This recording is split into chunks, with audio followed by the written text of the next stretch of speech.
कैसे हैं मेरे प्रिय छात्र, अच्छे हैं ना आप सब। अब सवाल बालमल के डॉक्टर कलाम के विषय हिंदी में आज हम स्वाध्याय की चर्चा करेंगे। तो स्वाध्याय में पहला प्रश्न है, पढ़े हुए से देखा हुआ ज़्यादा याद रह जाता है, क्यों? तो हम कह सकते हैं कि पढ़े हुए से देखा हुआ ज़्यादा याद रह जाता है, क्योंकि जब हम पढ़ते हैं तब उसके बारे में अपने मन में एक अनुमान बनाते हैं कि ऐसा होगा, बराबर। एक चित्र बनाते हैं पर उसी पर समय के साथ साथ वह चित्र मिट जाता है और हम उस बात को भूल जाते हैं। देखी हुई चीज़ को हम उसके रंग, रूप और आकार के साथ तादृश करते हैं, अर्थात जो चीज़ हम देखते हैं वो हमारे सामने रंग, रूप और आकार के रूप में हमेशा हमारे मन मस्तिष्क में रहती है, जिससे उसका चित्र हमारे मन में एक ही अच्छी याद बन जाता है। वह चीज़ हमें लंबे समय तक याद रहती है, बराबर। दूसरा प्रश्न है, भाषा के विषय में डॉक्टर कलाम ने क्या बताया है? तो भाषा के विषय में डॉक्टर कलाम ने बताया है कि मैंने स्वयं माध्यमिक शिक्षा तक की पढ़ाई अपनी मातृभाषा के माध्यम से की है। हमें कॉलेज में भी माध्यम के रूप में मातृभाषा का चुनाव करना चाहिए, क्योंकि युवा अपनी मातृभाषा में ही सोचता है, उसी में अपनी बात सहजता से कहने में सक्षम होता है। हाँ, पर वैश्विक स्तर पर संपर्क के लिए हमें अंग्रेजी जैसी एक संपर्क भाषा की आवश्यकता भी है। प्रश्न नंबर 3, चिराग जैन ने डॉक्टर कलाम से क्या पूछा? चिराग जैन ने डॉक्टर कलाम से पूछा, वह कौन सी बड़ी चुनौती है जिसका सामना हमें आगे करना पड़ रहा है। चौथा प्रश्न है, राष्ट्र विकास में महिलाओं का क्या योगदान है? तो राष्ट्र के विकास में महिलाओं का अपना योगदान अलग अलग तरीके से करती है। सशस्त्र सेनाओं में नियुक्ति के लिए पुरुष और महिलाओं के आधार पर कोई भेदभाव नहीं किया जाता।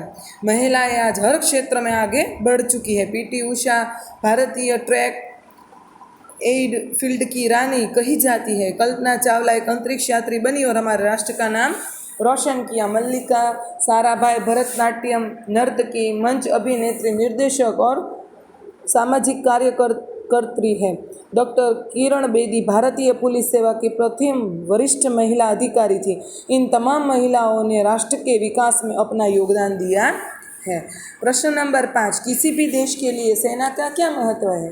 किसी भी देश के लिए उनकी सेना का बड़ा महत्व है, क्योंकि सेना के बल पर ही देश के लोग आराम से अपना जीवन व्यतीत करते हैं। प्रत्येक देश अपनी सेना के बल पर दूसरे देश के सामने निडरता से रह सकता है। जिस देश की सेना जितनी मजबूत होती है, देश उतना ही तरक्की करता है। प्रश्न नंबर 2 है, मुहावरों का अर्थ देकर वाक्य में प्रयोग कीजिए। तो यहाँ पर आप देख सकते हैं, जी तोड़ मेहनत करना, तो बहुत मेहनत करना। मैं डॉक्टर बनने के लिए जी तोड़ मेहनत करूँगा। दूसरा है, महारत हासिल करना, सिद्धि प्राप्त करना। रमेश ने तबला बजाने में महारत हासिल कर ली है। तीसरा प्रश्न है, रूपरेखा के आधार पर कहानी लिखिए। एक ब्राह्मण स्त्री, नेवला पालना, पानी भरने के लिए बाहर जाना, लौटने पर नेवले का मुंह खून से सना और देखना, बच्चे की हत्या की शंका, नेवले पर घड़ा पटकना, बच्चे को जिंदा पाना, पास ही मरा हुआ सांप पाना, पछतावा सीख। तो बच्चों, ये कहानी बहुत सुंदर है और आपने कई बार पढ़ी भी है। तो मैं ऐसा चाहती हूँ कि ये कहानी आप अपने तरीके से लिखें, इसे अपने अनुसार योग्य शीर्षक दें, बराबर है। और मैं स्वाध्याय के फ़ोटो तो आपको भेजूंगी ही, अगर आपको नहीं आती है तो उसमें से देखकर लिख लीजिएगा, पर पहले आप प्रयत्न कीजिएगा लिखने का। प्रश्न नंबर 4 है, मातृभाषा में अनुवाद कीजिए। मैं यहाँ मातृभाषा में ही पढ़ रही हूँ, आप ध्यान रखिएगा। આપણા માટે સંસારમાં સૌથી વધારે મૂલ્યવાન આપણું શરીર છે. શરીર દ્વારા આપણે બધું કામ કરીએ છીએ, માટે શરીર સ્વસ્થ રહે તે બહુ જરૂરી છે. શરીરને સ્વસ્થ રાખવા માટે વ્યાયામ કરવો જરૂરી છે. વ્યાયામથી શરીર મજબૂત અને સુડોળ બને છે. અંગ અંગમાં સ્ફૂર્તિ આવે છે. શરીરમાં આળસ નથી रहती, बराबर। तुम्हारे आपको ये हिंदी लिखने की आवश्यकता नहीं है। फेयरबुक में आप सीधा भी इसका अनुवाद गुजराती में लिख सकते हैं, बराबर। यहाँ पर आप हमारा स्वाध्याय पूरा होता है।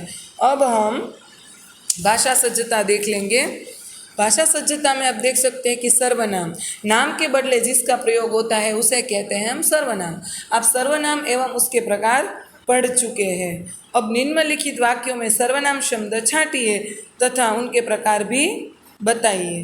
तो हम पाठशाला जाएंगे, तो इसमें हम है वो सर्वनाम है जो पुरुषवाचक सर्वनाम है।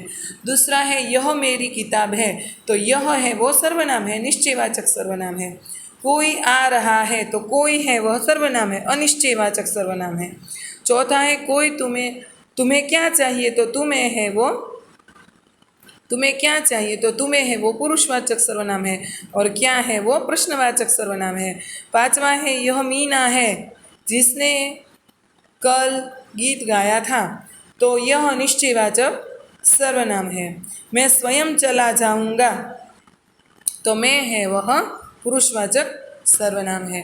निम्नलिखित वाक्यों में रेखांकित शब्दों को ध्यान से पढ़िए। एक वचन और बहुवचन। मैं कल गाँव जाऊंगा, हम कल गाँव जाएंगे। मैं का हम बहुवचन हुआ। मेरी किताब कहाँ है, हमारी किताबें कहाँ है। उसे कल बुखार था, तो उन्हें कल बुखार था, बहुवचन है। यहाँ एक वचन शब्द दिए गए हैं सामने, जिसके नीचे रेखा खींची गई है, वो बहुवचन है। यह कौन है, वे कौन, ये कौन है, तुझे क्या चाहिए, तुम्हें क्या चाहिए। उपरयुक्त रेखांकित शब्द मैं, मेरी, उसे, यह, तुझे सर्वनाम के एक वचन रूप है, जबकि हम, हमारी, उन्हें, ये और तुम्हें उनके बहुवचन रूप है। कोष्ठक में दिए गए सर्वनाम शब्दों के उचित रूप से रिक्त स्थानों की पूर्ति कीजिए।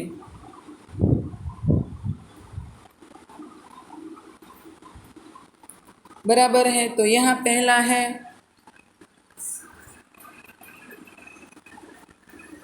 यह कार्य खाली जगह नहीं हो सकेगा, तो मैं नहीं, मैं तो मुझसे, यह कार्य मुझसे नहीं हो सकेगा। पापा ने खाली जगह बुलाया, पापा ने तुम्हें बुलाया है, तुम का तुम्हें।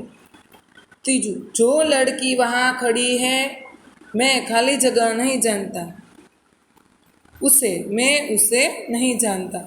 लगता है खाली जगह मेरी बात अच्छी नहीं लगी, लगता है इसको, यह का इसको मेरी बात अच्छी नहीं लगती। पांचवा, यह काम खाली जगह लोगों ने किया, यह काम कौन का, किन लोगों ने किया। बराबर। इस प्रकार यहाँ आपको ये रूप रखने हैं। तो बच्चों, यहाँ पर हमारी पूरी इकाई डॉक्टर सवाल बालवन के, डॉक्टर कलाम के, ये हमारा वीडियो यहाँ ये हमारी इकाई यहाँ समाप्त होती है। ये इकाई आपको पूरी समझ में आ गई होगी। मैं इसके फोटोग्राफ भी स्वाध्याय अभ्यास के और भाषा सज्जता के ग्रुप में रख दूंगी। आप अपनी फेयरबुक में ये लिख लीजिएगा और अपना पूरा काम कर लीजिएगा। आपको अपनी फेयरबुक में शब्दार्थ लिखने हैं, शब्दार्थ के बाद अभ्यास लिखना है। अभ्यास में ये आप अभ्यास में भी आपको सब लिखना है, और स्वाध्याय में भी आप ये रूपरेखा के आधार पर कहानी के मुद्दे नहीं लिखेंगे तो चलेगा। मातृभाषा में अनुवाद है तो आप सीधा ही अनुवाद लिखेंगे तो चलेगा। भाषा सज्जता पूरी ही पूरी आपको अपनी फेयरबुक में लिखनी है।